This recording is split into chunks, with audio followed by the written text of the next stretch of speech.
الشيطان الرجيم بسم الله الرحمن الرحيم الحمد لله رب العالمين وصلى الله على سيدنا ونبينا أبي القاسم المصطفى محمد وعلى أهل بيته الأطيبين الأنجبين بهم نتولى ومن أعدائهم نتبرأ إلى الله. اللهم كن لوليك الحجة ابن الحسن صلواتك عليه وعلى آبائه في هذه الساعة وفي كل ساعة وليا وحافظا وقائدا وناصرا ودليلا وعينا حتى تسكنه أرضك طوعا وتمتعه فيها طويلا. اللهم صل على محمد وآل محمد وعجل فرجهم. Returning to the Wasiyyat of Amirulmomineen Ali alayhi salatu wassalam, Imam today says, وَالْجِئْ نَفْسَكَ فِي الْأُمُورِ كُلَّهَا إِلَى إِلَهِكَ فَإِنَّكَ تُلْجِئُهَا إِلَى كَهْفٍ حَرِيزٍ وَمَانِعٍ عَزِيزٍ. That is, in all afflictions, in all tasks and affairs, you surrender yourself to the Almighty Allah, to your Lord. فَإِنَّكَ تُلْجِئُهَا إِلَى كَهْفٍ حَرِيزٍ. And if you do that, you are surrendering yourself to a strong fort. وَمَانِعٍ عَزِيزٍ وَأَخْلِصْ فِي الْمَسْأَلَةِ لِرَبِّكَ.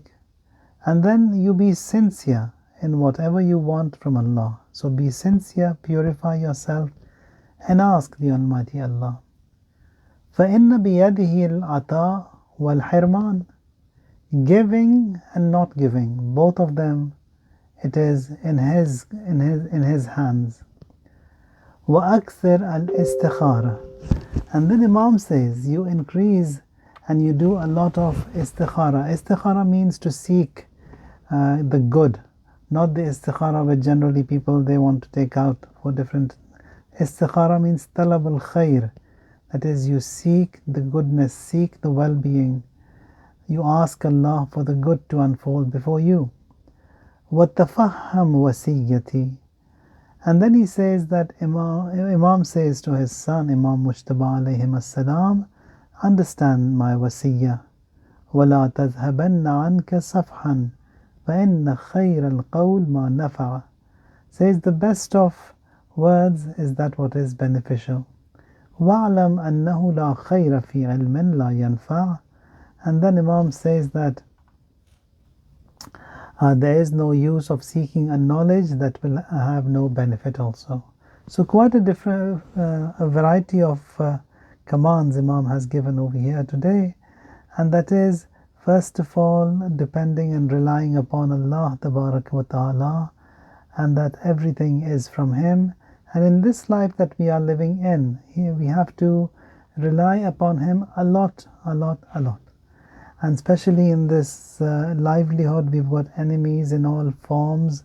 We may have people who in the material form, in the jinn form, in all the other forms, enemies who want to be against us for money matters, wealth purposes, or it may be our health, our life, or whatever, from among the relatives, from among the loved ones, people who we know, people from a distance, everyone could cause some kind of a harm and a nuisance for us. So we need a lot of protection. Imam says the best of support and the best of protection that can be given to you, it is by Allah Tabaraka wa Ta'ala. Now two things are mentioned over here. We can have enemies in the material form, which would result in us losing whatever we have. We could have enemies in a moral form which could come and attack our spiritual existence. So if that enemy attacks our material form, that is, may that be life or may that be ourselves or our wealth or belongings, that loss, it's easy to bear and it can be repaired and recovered. But a loss that is hit and applied to the spiritual side and dimension of ours, that is a fatal loss. That is a loss that can be, with very difficulty, it can be repaired or corrected. So, in this world that we are living in, we will come across all these different traps and attacks from Satan's in all these different forms, may that be material, may that be spiritual, the moral side. So we have to be careful over here. So if it is the losing away of the material side, let it go. If it is the going away of the spiritual side, we have to be firm over there. Now when we look back into history, on the day of Ashura, Khayr, when he comes, he was on the other side. And he comes and he sees then when his people, they said that, Khayr, why do we see you so much upset? If we were said that who is the strongest man here in Kufa, we would have said that it's Khayr. But why do we see you like that, as if you have no intention to fight, as if you have changed or switched? Khayr in reply says, I find myself between the hell and the heaven. The heaven I will not let go, and the hell I will not enter. So that is that spiritual side. Importance was given to that, and he ascends to the highest of ranks. And on the contrary, there were others. To them also both those paths were presented, like Umar Saad and everyone else. To them also it was presented, but they said that what is going to be given to us in the Akhirah, that is something which is unseen and in future, but that what I'm going to get here, cash and in hand, that is the rule in Ray and Iran. He neither got to neither of them. So it is always the priority that has been given to that should be given to the moral side of affairs. Now in this moral side of affairs, it's these all different kinds of attitudes and akhlaq and sins and association with negative people, with weak people, with bad people, that would result in us also falling in those traps and getting closer to them and aloofing from the spiritual side. Now here Imam says to his son, Alji' nafsaka fil umur kullaha. In every affair, in all tasks, you must get help and surrender yourself to Allah, to your Lord. فَإِنَّكَ تُلْجِئُهَا إِلَى كَهْفٍ حَرِيزٍ. That is, you are going to, when you get connected to Allah, you're going to get a support that is strong, that is extra strong, and that will find you salvation and help will be given to you. And then Imam says, be sincere, and you avail yourself totally and ask the Almighty Allah for whatever you want, and that وَأَخْلِصْ فِي الْمَسْأَلَةِ رَبَّكَ. And in asking the existence of your Lord, whatever you want, ask Him. You don't need to be, you have to purify yourself in whatever you want to ask Him. فَإِنَّ بِيَدِهِ الْعَطَى وَالْحِرْمَانِ. It is in His hands to give and to avoid and not to give. So both are in His hands. When it comes to being, when Imam says that وَأَخْلِصْ نَفْسَكَ, be sincere, to understand this, we have another ayah in Quran when Allah talks about the parents. He says that وَخْفِضْ لَهُمَا جَنَاحَ الذُّلِّ مِنَ الرَّحْمَةِ. That is, before your parents, you lower your wings. Lower your wings. You've seen these roosters, hens, and sometimes dogs as well. When they come before their master, they lower their shoulders, they lower their wings. And that is that height of tawadu and humility and humbleness that they show before their parents. So Allah says, like that rooster, like that chicken, who lowers her wings so much in humility and shame and humbleness, before your parents you have to be like that.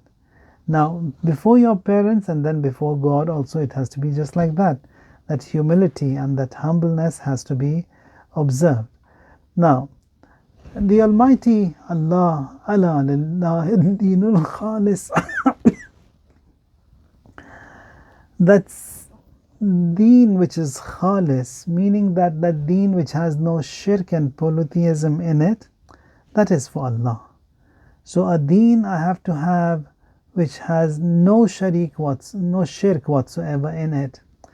So that deen has to be given to Allah. And then when that is the case, in another ayah says, وَمَا أُمِرُوا إِلَّا لِيَعْبُدُوا اللَّهَ مُخْلِصِينَ لَهُ الدِّينَ. The command is that you worship Allah sincerely, with all ikhlas, and that deen is also for him. Now when you want to ask something from the Almighty Allah, who is all pure and who is all sincere, you also have to be sincere in asking from the Almighty Allah. Akhlis fil mas'alati li rabbik. Now, because He is someone who can give, who can bestow, and who can stop. So here we have to know that these givings and bestowals from Him, if He wants to give something to someone, no one can hinder, no one can stop.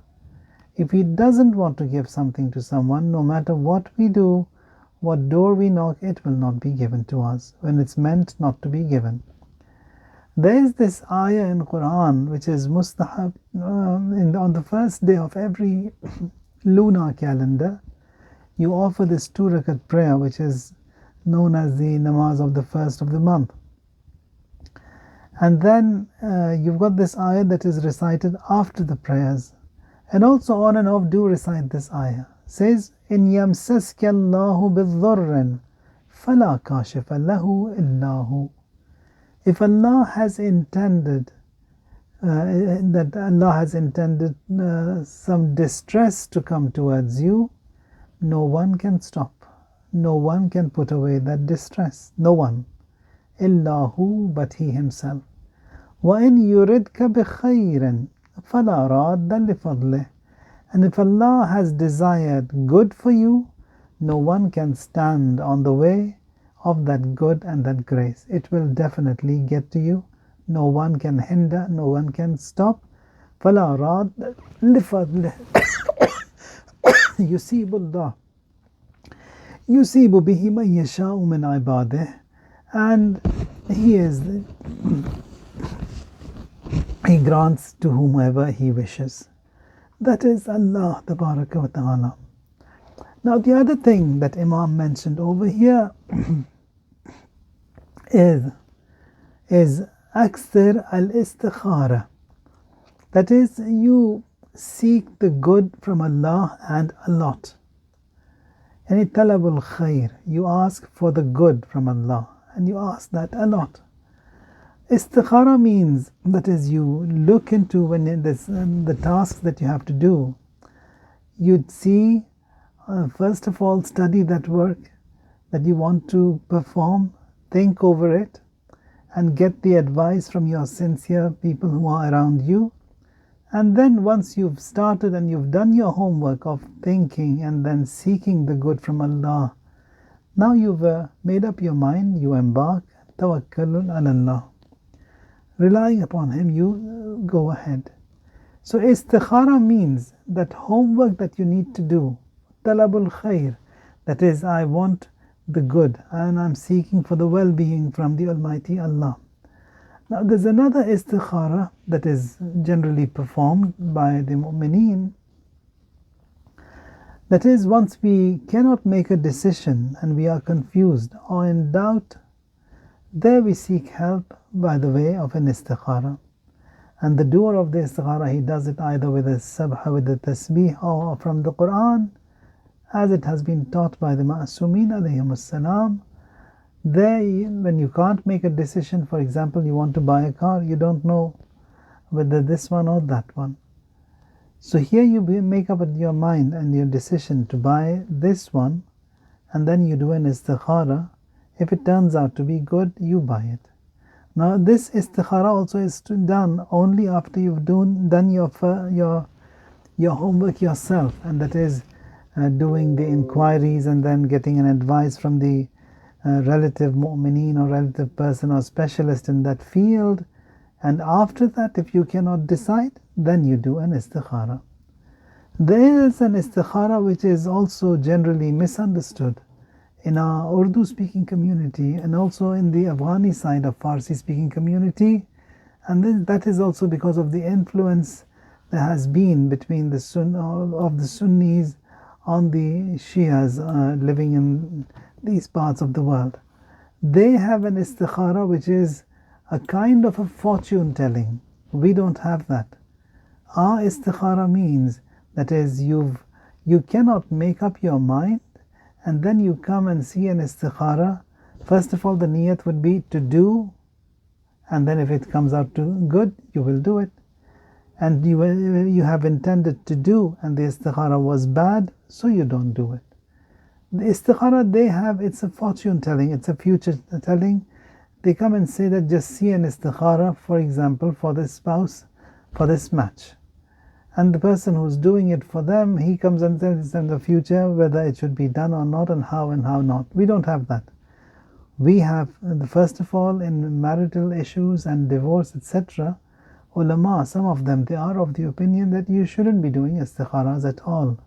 You do your homework, you do the background check, you love from both the sides, and if they are a good match, you get a second opinion from the alim in town, where this person has been associated to.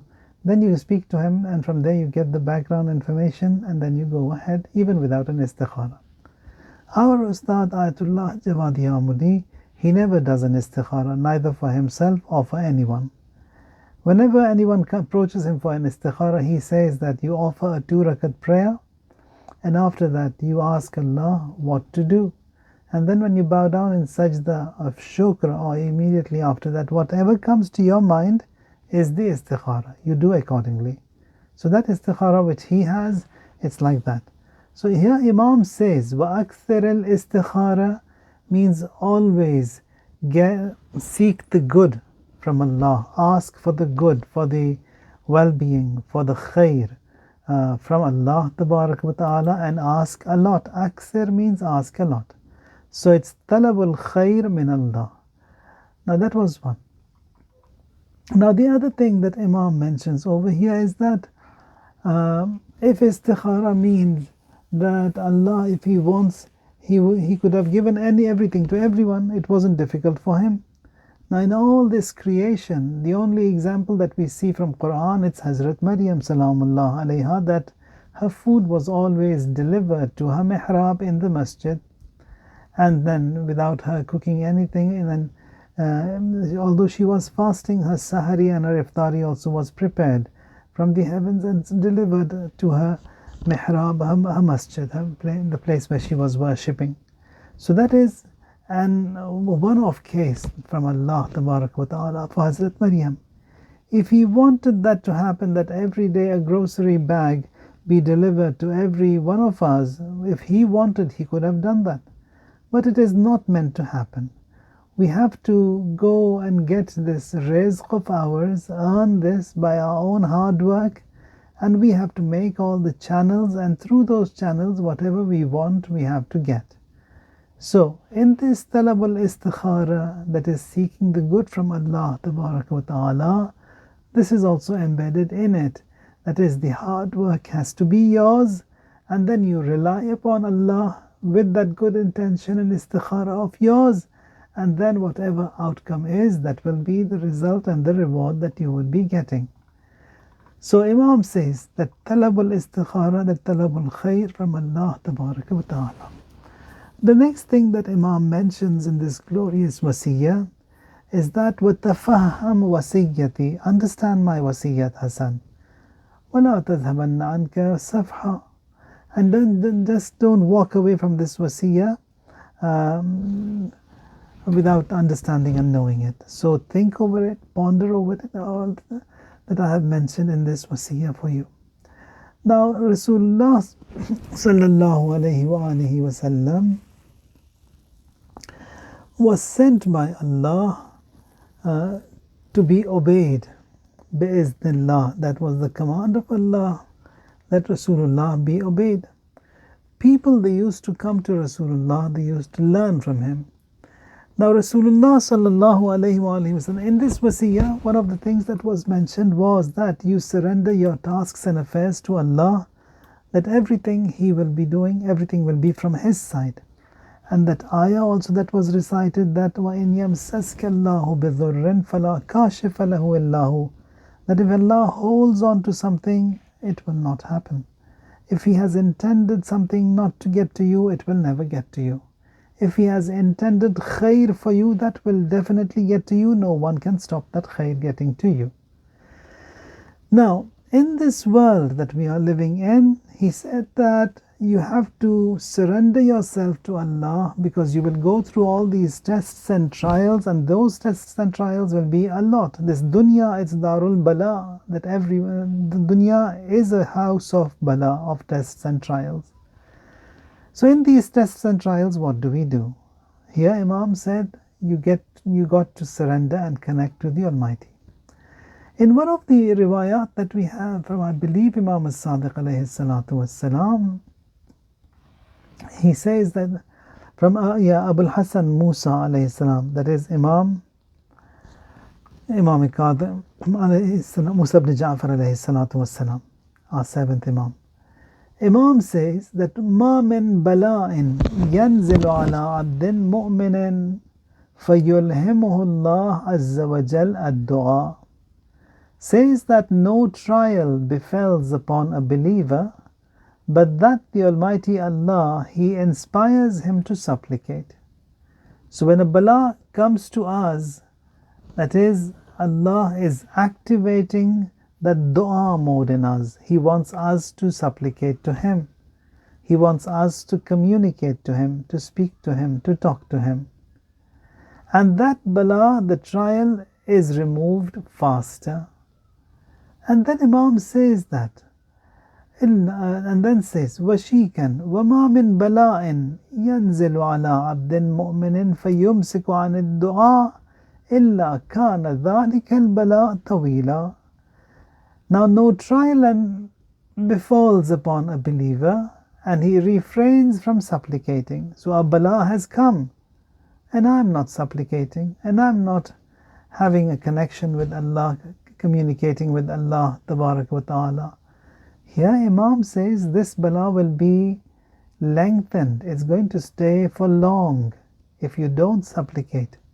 So in balas, in tests and trials, the command to us is that you have to supplicate to Him. If you want that to be removed faster, you supplicate. If you don't supplicate, that will remain for long. And then says that فَعَلَيْكُمْ بِالدُّعَاءِ وَالتَّضَرُّعِ إِلَى اللَّهِ. And then so when a bala befalls on you, it is upon you to supplicate to the existence of Allah Tabarak wa Ta'ala, to plead to Him. Now Allah in Quran, another ayah says, وَلَقَدْ أَرْسَلْنَا إِلَىٰ أُمَمٍ مِّن قَبْلِكَ فَأَخَذْنَاهُمْ بِالْبَأْسَاءِ وَالضَّرَّاءِ لَعَلَّهُمْ يَتَضَرَّعُونَ. That is, all these nations prior to you, we sent them all this stress and distress and wrath and punishments and tests and trials. All of that was sent to them, and a lot. Why was it? Says لَعَلَّهُمْ يَتَضَرَّعُونَ, so that they supplicate, so that they communicate with Allah Tabarak wa Ta'ala. So balas, the magnitude of the bala, the greater it is, means that the greater dua connection is required. Especially in this COVID, it means that dua has to be a lot more, because the magnitude and the size of this bala is also huge. So mu'mineen, when they perform these du'as, and all of these different du'as that are mentioned by the ulama, that way we can get connected to Allah. So in a way we see that this bala has come for us to get connected to Allah Tabaraka wa Ta'ala. Now these tests and trials, now sometimes balas, they come and they have to be taken positively. And also the balas, they come for us to be tested. Marhum Rajab Ali Khayr, he says that one day I saw this fresh bread, and it just came from the bakery, very delicious, very tasty. I just saw the bread and I said to myself, today I'll have a big meal. I'll have a big meal of the bread. He says that was his intention, but he didn't have it. He comes out of his masjid, and he was coming where there a camels were passing by, and one of the camels threw a kick at him. He jumped and he saved himself. Had he not jumped, that kick would have been fatal. He would have fractured his legs. He comes into his mosque and starts reflecting that what went wrong? Why did the camel had to kick me? I haven't done anything wrong. I looked into my a'mal, and suddenly a vision opens before him. And he was informed that your thought that you had, that you're going to have a big meal, and having a big meal is makruh, says that thought of yours was the kick of the camel towards you.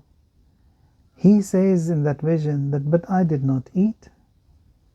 He was told, and the camel also did not hit. So these are the consequences of affairs that we have, tests and trials that we have in our life. Most of that, it is what we have done and what we have created ourselves is what befalls upon us.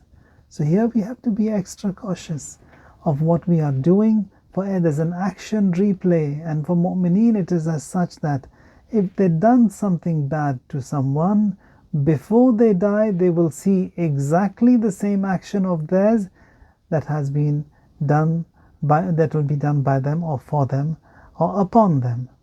That is the consequences of affairs that we have, and the bala also is as such. Now Rasulullah sallallahu alaihi wasallam, he went to a house of a Jew. He sat there, and then a pigeon laid an egg on the wall.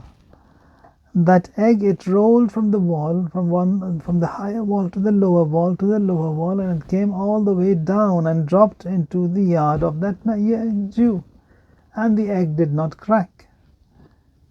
Rasulullah says, saw that, and the egg, all the distance it traveled, and it did not crack. The Jew, he started smiling and laughing and said to the Prophet, in my house nothing breaks. Nothing breaks. Everything is always perfect and fit. Nothing cracks, nothing breaks, no one shakes, nothing. Rasulullah said to his companions, come on, stand up, let's go.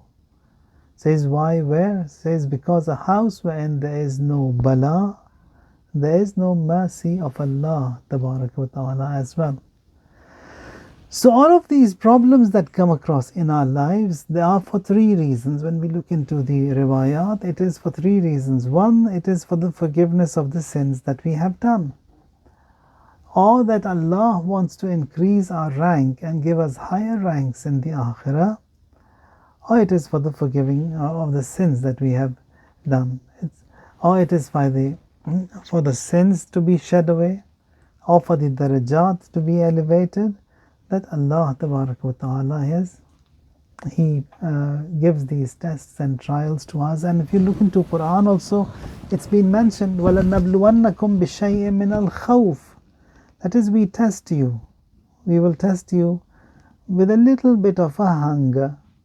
That is, your job loss, financial issues, crisis in finances. نَقْسٍ مِّنَ الْجُوءِ means hunger. وَنَقْسٍ مِّنَ الْأَمْوَالِ, that is, the income has reduced. وَالْأَنفُسِ, loved ones have passed away.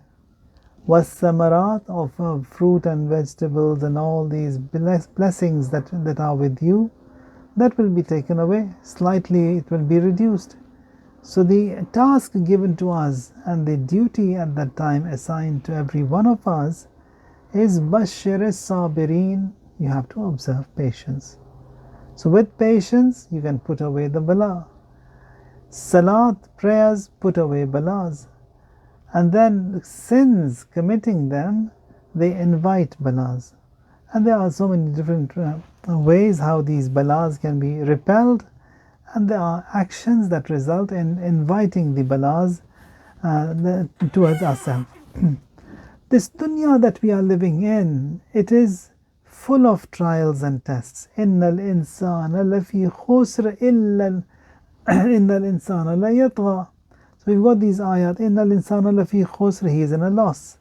Innal insana la yatgha, man, he is always rebellious. Or we've got other ayat where he says that in the first one, bishay'in min al-khawf, with a little bit of a fear, Allah will test you. And naqsim min al-amwal, by taking away your wealth. Well, anfus, your loved ones, and then was samarat, the fruit and everything will be lost. He tests with death, he tests with loss of income, he tests with drought and poverty. So there are ayat which state that a time he tests you with good deeds. وَنَبْلُوَكُمْ بِالشَّرِّ وَالْخَيْرِ فِتْنَةً. So joys will be a means of test. He will make you happy. So here you are being tested. How do you behave? A thing that we have to keep in our mind, that generally in all these problems over here also, when Imam Ali alayhi salatu wassalam, he says وَأَلْجِئْ إِلَى رَبِّكَ, that is, you get connected to the Almighty God and surrender yourself to Him and get help from Him. Now here tawassul also is mentioned. That is, you can have tawassul. The tawassul channel also has been created by Allah. That who do you get help from? He says the best of those from where you can get help are the Ahlul Bayt alayhimus salam, the best of channels that can be sought. Prophet Yaqub, Hazrat Yusuf alayhi salam, in the prisons. For 7 years he was in the prisons. One day he says to Allah that, God, by my father Yaqub, forgive me. Why have I been punished over here in this prison? Get me out of the prison. Wahy is revealed to Prophet Yusuf. He says that by your father Yaqub, you want to be freed and you want help. Says, what have your father done? What have your father done? Your father, I gave him 11 sons. One of them went missing. He sat and he stood and he cried and he wept so much that he lost his eyes. Says, so what right does he have that you are asking me by his right? Then Allah says, if you want a dua and you want to give me a right, a vow of a right, says it is the Ali Muhammad and Ali Muhammad sallallahu alayhi wa sallam. They are the ones who have worked so hard. They are the ones who have been working so hard. And if you want to give me, ask for a dua, then say بِحَقِّ الزَّهْرَى وَأَبِيهَا وَبَعْلِهَا وَبَنِيهَا. So, the effects that we see in Allah's tests in human lives is that when man is tested, he comes out of his negligence, out of his ghaflat. You've seen that for yourself, that many a times people, they are so much drowned in the day-to-day busy schedule that many a times these wajibat, they also are not performed.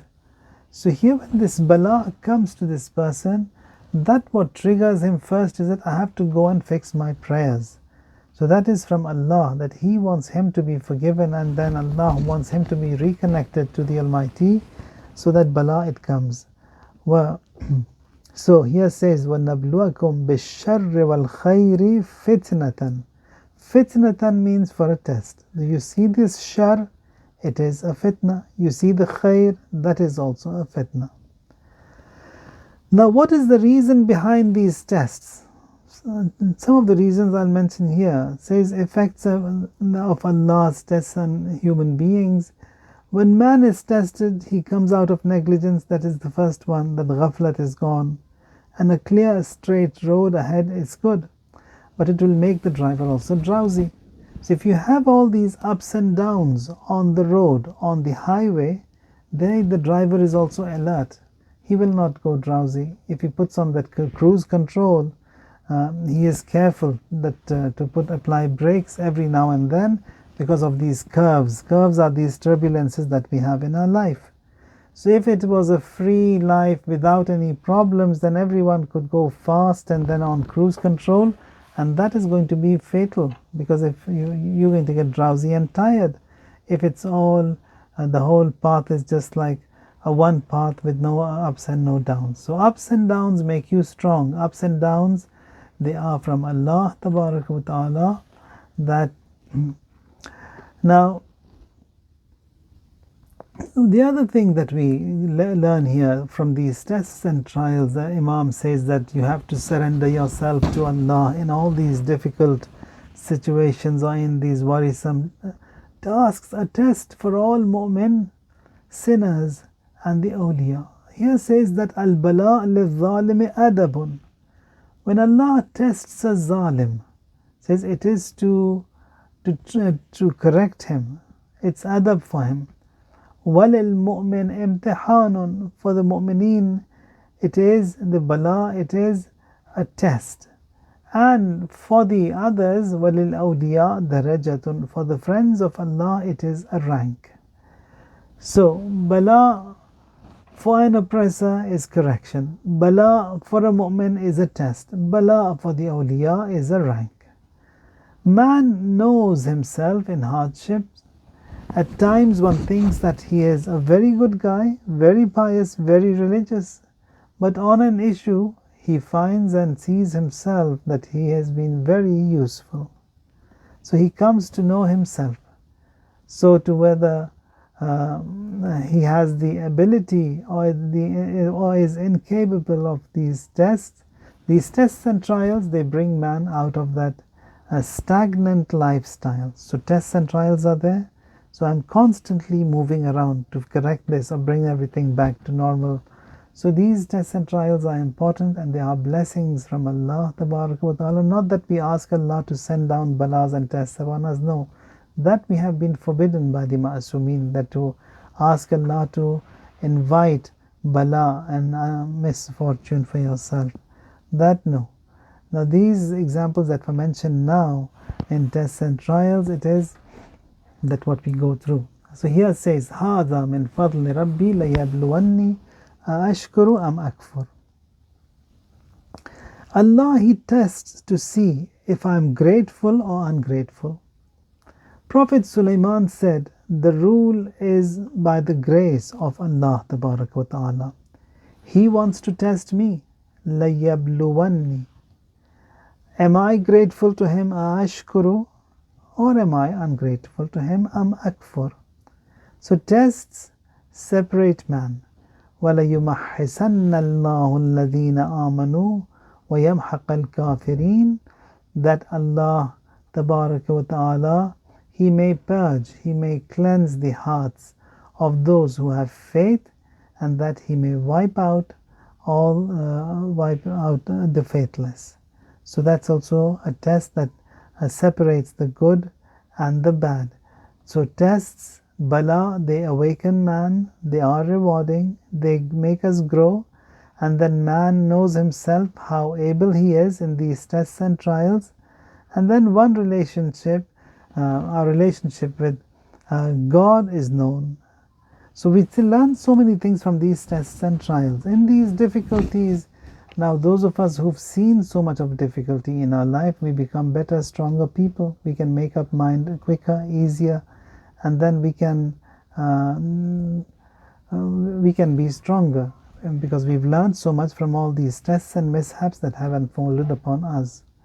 So asbab, they are made by Allah. He breaks the asbab. Balas also, they come to us, that is what we have made, or we have invited, or we have attracted by the mishap or the wrong that we have done. So balas are created there. So if bala has come and we have to fix ourselves, there are different ways that have been mentioned. There are so many du'as. One of the du'as is the dua 7 in Sahifa Sajjadiyya that was prescribed by Ayatollah Al-Uzma Khamenei. And apart from that, there are so many other ways that Ma'asumeen alayhim as-salam, they have helped us, that in all these worrisome distresses and circumstances, you have to get connected to Allah Tabaraka wa Ta'ala.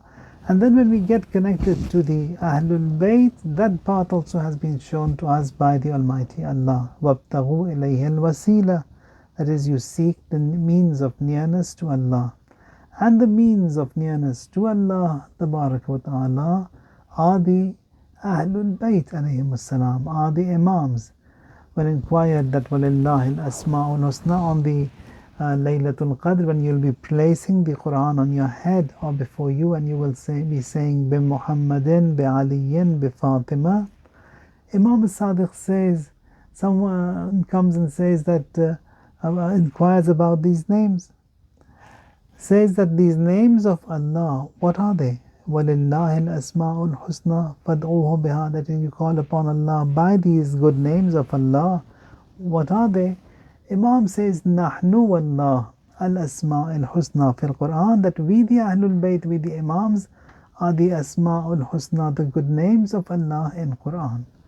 So Imam says, Walji, that is, you surrender yourself to God, then you get help from that God, from the Almighty. So here that concept of the tawassul also triggers, and Imam teaches us as to how you should be approaching the Almighty Allah in all walks of life. May Allah Tabaraka wa Ta'ala help us understand these glorious teachings of Ma'asumeen alayhim salam, and then grant shifa to everyone who has requested for shifa. All those who have passed away, Allah forgive them, elevate their ranks, hasten in the return of our Imam, our Master, our Hujjah, and count us all among the best of His servants. وسبحان ربك رب العزة عما يصفون وسلام على المرسلين والحمد لله رب العالمين. اللهم صل على محمد وآل محمد وعجل فرجهم.